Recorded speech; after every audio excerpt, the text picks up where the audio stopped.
17 বছরে একটা মানুষের জীবনে যে প্রাইম টাইম, আজকে আমার বয়স 74 বছর। এই 17 বছরে আমার জীবনের সমস্ত কিছু এই আওয়ামী সরকার কেড়ে নিয়েছে, ধ্বংস করে দিয়েছে।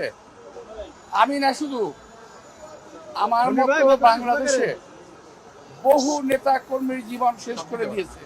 আজকে হয়তো আপনারা দেখলেন যে আল্লাহর রহমতে 17 বছরের পরিশ্রম, আল্লাহর রহমতে এই রায় আমরা অর্জন করেছি। এই 17 বছরে